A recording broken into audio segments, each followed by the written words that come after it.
Hi guys! Welcome and welcome back sa another video. So for today's video guys, ay share ko lamang sa inyo kung paano nga ba or ano nga ba yung mga tips, mga ginawa ko guys, kung paano ako or bago ako na-increase ng loan limit kay SpyLater. So before we go on guys, sa mga hindi pa nag-subscribe, mag-subscribe na, hit ang bell button para ma-update ka sa coming videos and tutorials.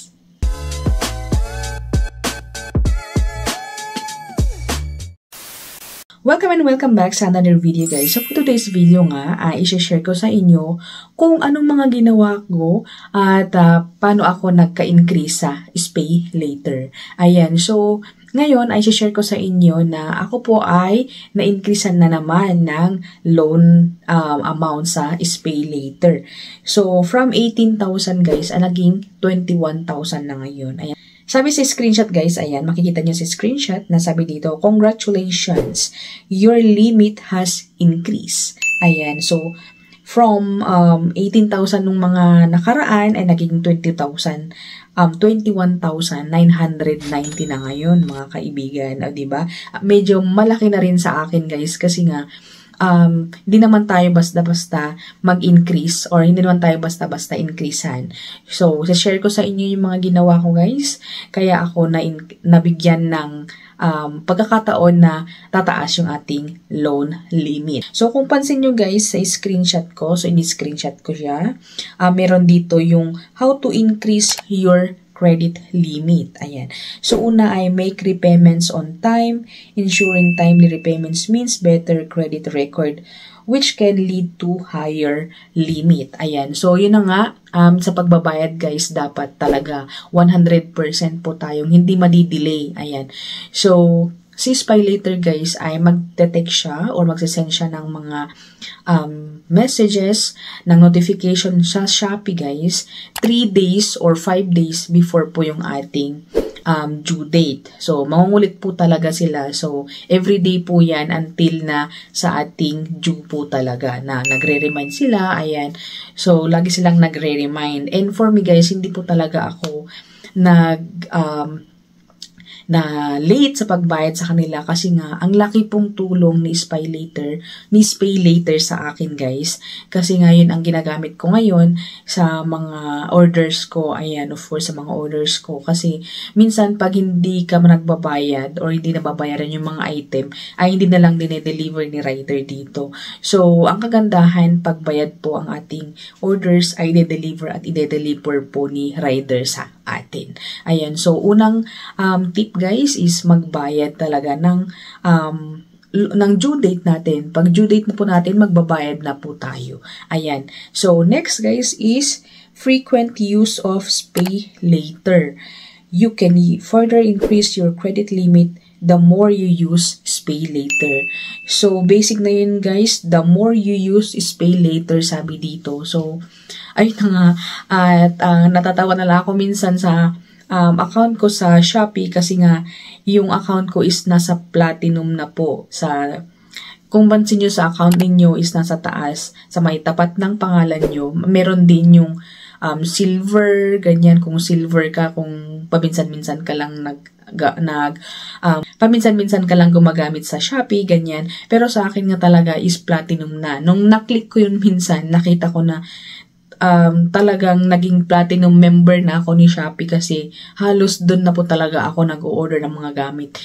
Madalang na po akong pumupunta dyan sa labas, bumibili ng kung anek-anek, lalo na sa aking munting negosyo, sa aking flower, crochet, ganyan. So, ngayon is doon na po talaga. So, lahat ng order ko po sa Shopee is doon na po talaga. And every my order ay doon na po talaga ako to check out ng mga gagamitin ko, ayan, sa mga gamit dito sa bahay, ayan. So, tip ko lang sa mga gumagamit din ng Shopee, ayan. So, extra tip na to guys. Na kung mag-order po tayo sa Shopee ay kailangan basahin natin ang mga reviews guys. Kasi minsan mga na-order po natin kasi naranasan ko na rin na hindi po siya good, ayan. So, kailangan tingnan natin yung mga reviews.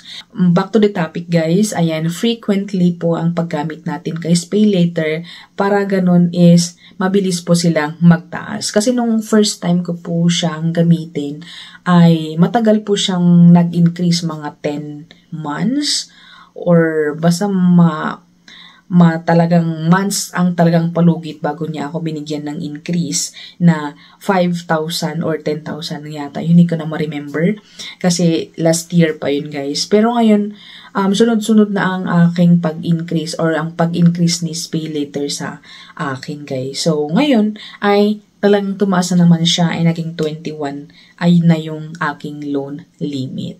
So, ayun na nga ang aking pangalawa. And pangatlo, guys, is gamitin po natin yung pag naglo-loan tayo or gumagamit tayo ng SpayLater ay i-click po natin yung sinasabi doon na recommended.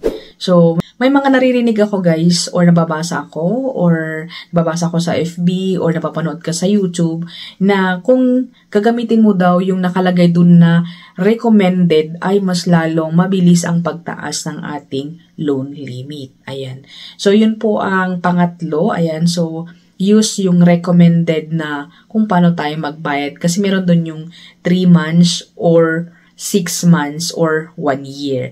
So, kung nagalagay doon na 3 months, then click 3 months. And pag nakalagay doon 6 months, then 6 months. So, as of now, sa pinaka-latest ko, guys, is naka 6 months siya. So, yun na lang po ang clinic ko, guys. Ayan.